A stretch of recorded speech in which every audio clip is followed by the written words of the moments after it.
So we're in your U.S. history book, and we're in chapter 6, section 5, the last section, and we're going to be talking about the Patriot victories bringing independence. So we got in the last thing we talked about, the last section was a down point of Valley Forge. And so we're going to go on to what has happened after Saratoga, the great victory of the Patriots. We're going to talk what happens now. And we're going to see belated offers from Britain. The British abandoned Philadelphia then. Remember, they took over Philadelphia. Howe was sitting in Philadelphia. The fighting on the frontier, the fighting in the South, Patriot advances, and the final victory being at Yorktown.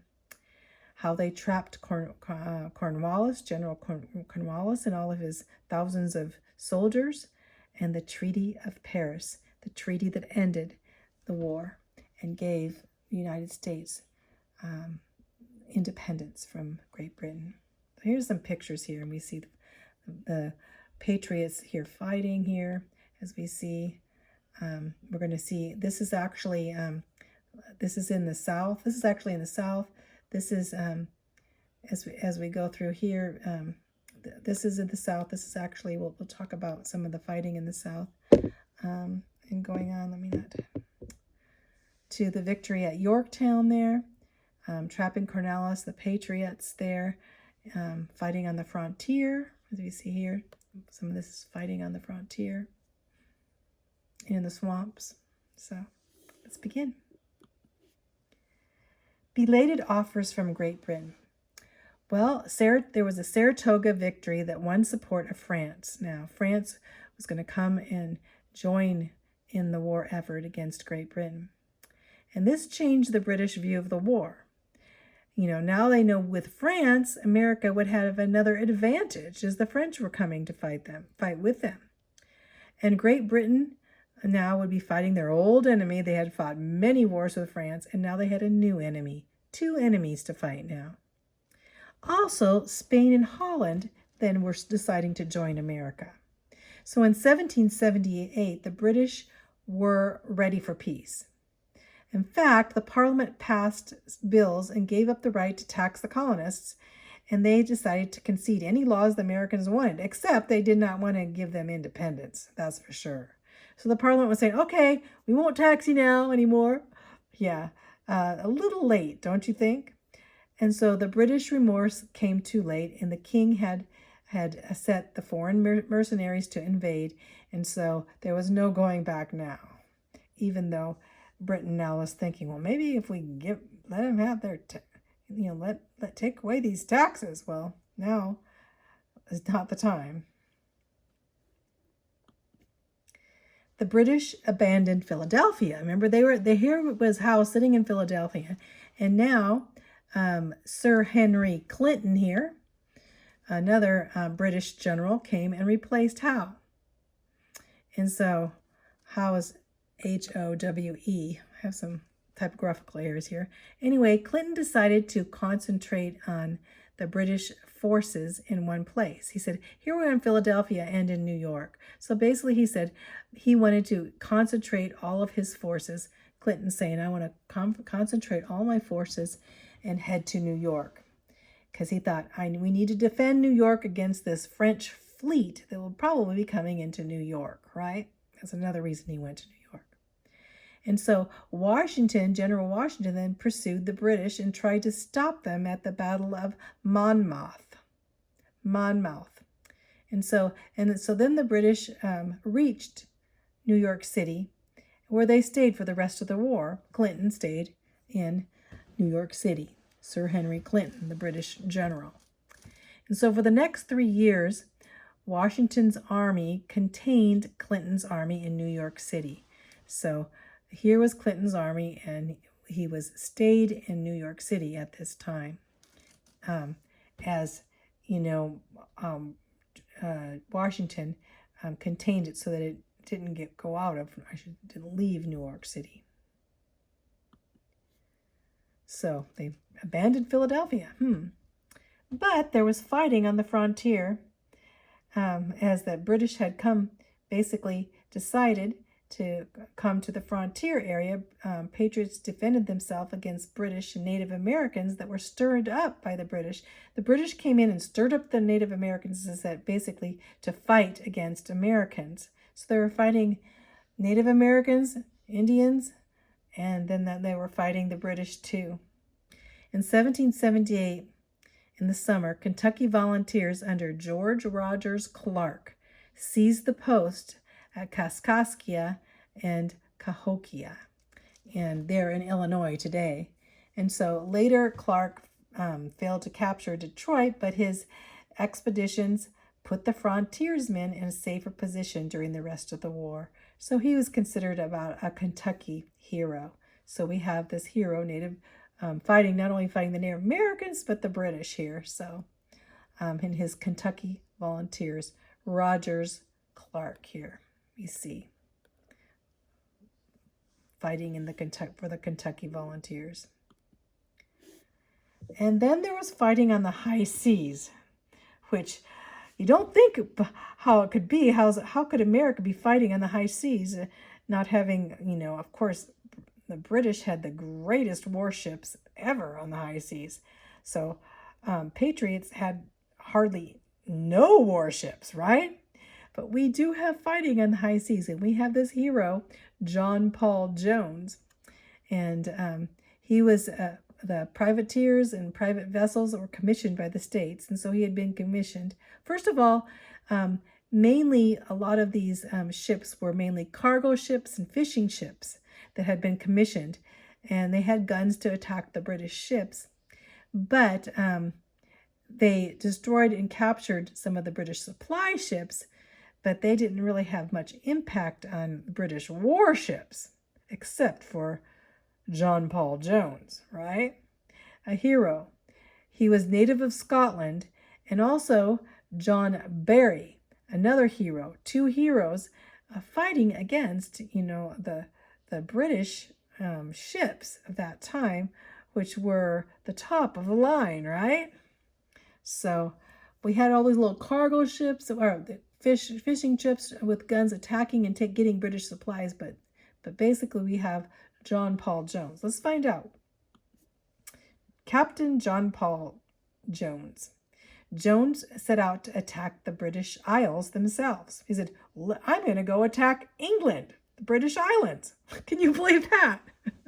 So in 1779, he sailed to the North Sea to attack England. And his ship was Bahamrushar, and that means Poor Richard. After Ben Franklin, as you see, he really was a patriot, and he loved Ben Franklin, of course, and Ben Franklin's books on Poor Richard, right? So he encountered British warships, of course, and one of the British warships he encountered was Serapis. And Serapis was out there next to Great Britain, where he went all the way to the North Sea to attack Great Britain. And Jones' reply is, okay, there was a heated battle between Serapis and between John Paul Jones and Bonhomme Richard, his boat, and he was bringing in there, and they had basically looked like John Paul Jones was losing the battle. Here's a kind of a picture of it here.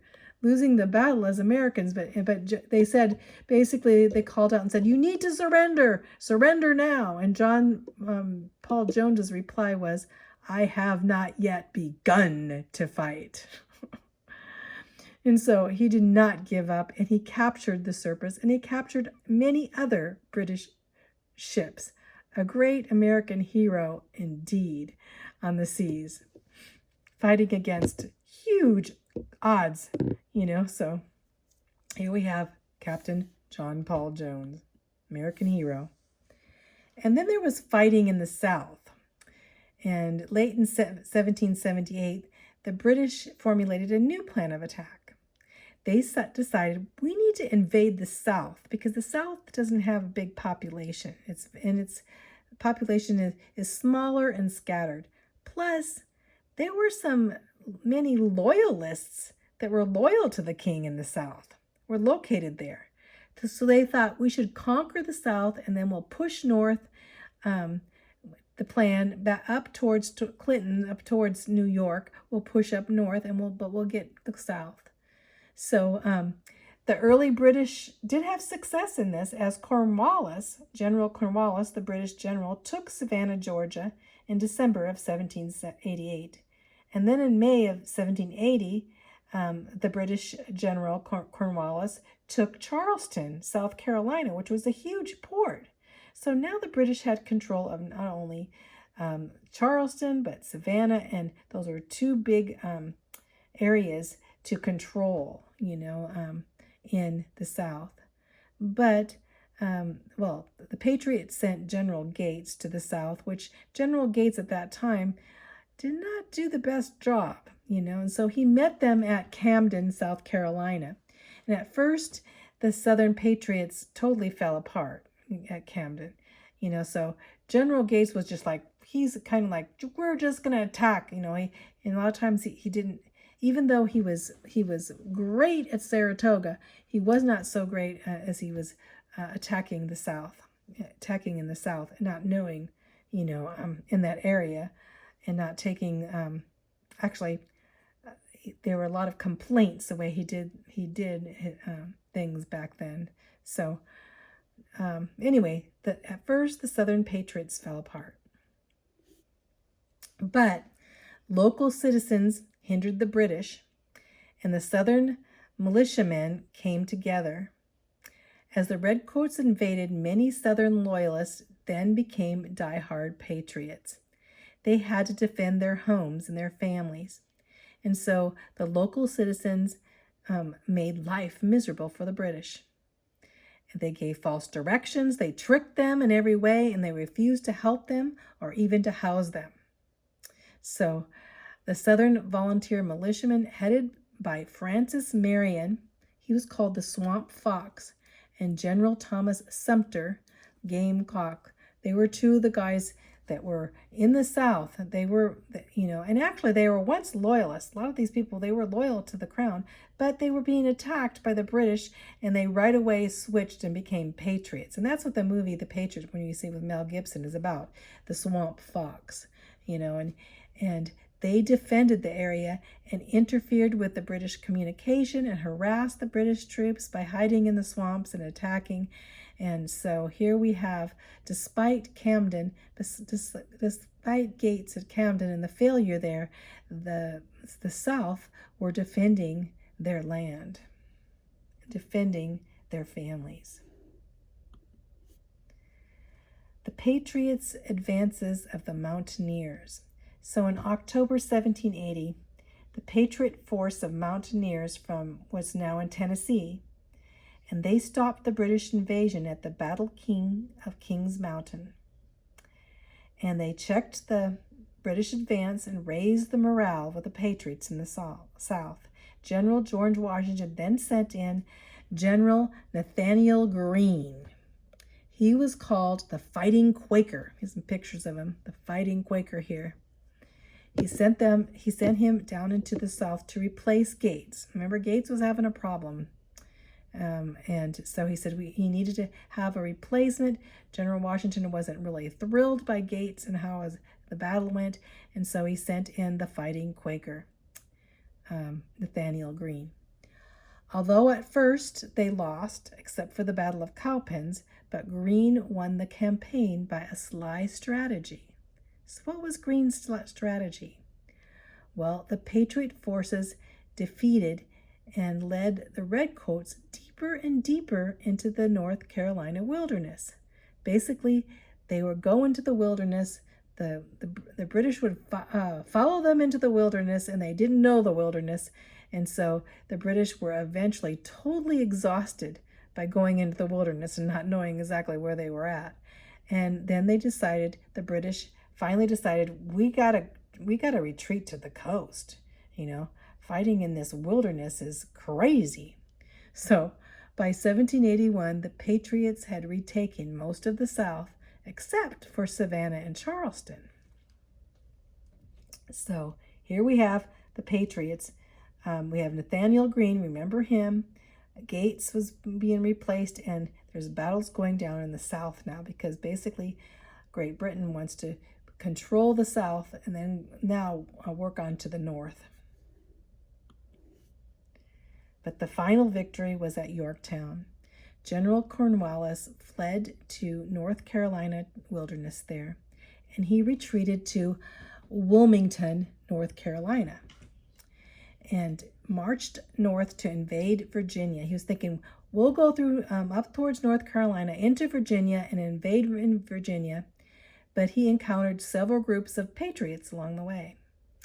So he settled in Yorktown, Virginia, near Chesapeake Bay, because he felt safe at Chesapeake Bay because he was right between two rivers, the York River and the James Rivers. And so he thought, this is a good place to wait for supplies and reinforcements from England, from Great Britain. So here's General Cornwallis.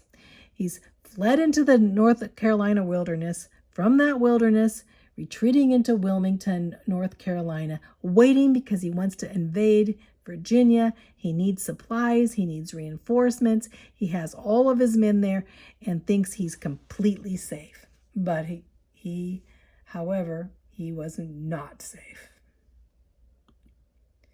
Trapping Cornwallis, we call it. His troops. General George Washington decided to make a surprise attack against General Cornwallis. Before the reinforcements came, George Washington knew that they had sent for reinforcements. So he first sent a fleet from the West Indies under a French admiral, Comte de Grasse. And Comte de Grasse came in, and he's coming in so that the English reinforcements can't come in. The French admiral sailed to Virginia to block the Chesapeake Bay to prevent Cornwallis's help from coming by sea. Now Washington's army was reinforced now by 5,000 French troops under Comte de Rochambeau. So Comte de Rochambeau now brought 5,000 troops, and the other French admiral was coming now to block Great Britain from bringing supplies to General Cornwallis. And General Cornwallis, not knowing all this was going on.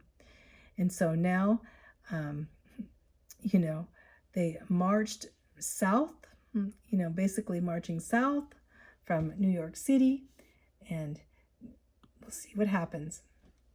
Washington then laid siege to Yorktown, where Cornwallis was held camp. Now Washington's coming down from New York down to Yorktown. Yorktown's in Virginia, not in New York.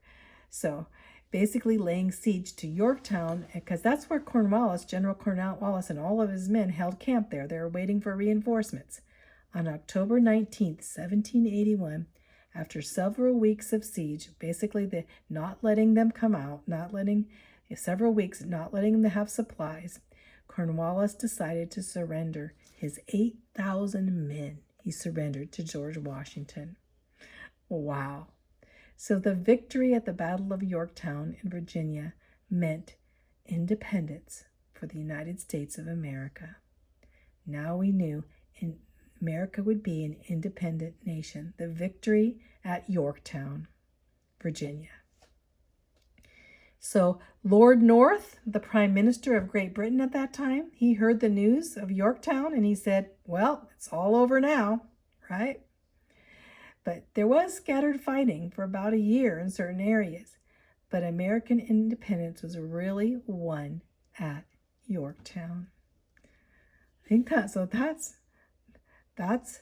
the beginning, the end, but the beginning. We have independence, but now is a critical period of what our independence would mean. The Treaty of Paris in September 3rd, 1783, officially ended the war. The King of Great Britain recognized the 13 colonies, and he said they would be free, sovereign, and independent states in America, those 13 colonies. 13 colonies listed right here. Listed here, 13 colonies. And the boundaries would be Canada to the north, Florida to the south, and the Mississippi River to the west. So, and the British would have to totally evacuate America. The American fishing rights off Newfoundland would still be. The America be able to still fish off Canada there, but the U.S. agreed not to put legal restrictions on the British creditors. So basically, the treaty said, let's go over the treaty. The treaty said it ended the war.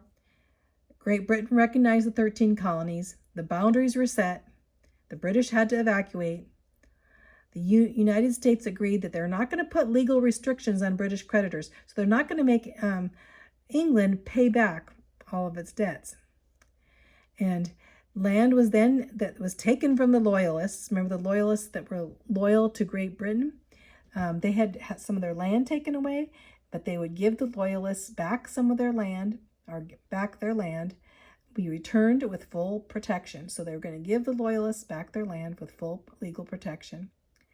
Great Britain would have the right to navigate the Mississippi over there if they would, but that's about it. And France won trading advantages, but France did have a very heavy debt due to the war that they never asked to be repaid. And Spain would regain Florida, as the British had taken Florida, but now Spain got back Florida. So here we have the boundaries. Spain, the Spanish Florida here, and then we have over here we'll see how the French would be over here on the Louisiana area there. So that was the Treaty of Paris, September 3rd, 1783. The Treaty of Paris would be what would happen after the War of Independence. Would be that treaty that ended the war. The United States now, the United States of America, was a new nation. A new nation is born, dedicated to the principles, I should say, of freedom and justice. Now to establish a sound system of government that could guarantee proper liberties to everyone, yet provide for national strength and unity. Now would become that critical period that they would have to say, we have to be a nation of strength and unity, yet have sound system of government that can guarantee the citizens freedom, liberty, and freedom to everyone. Yes, a new nation is born.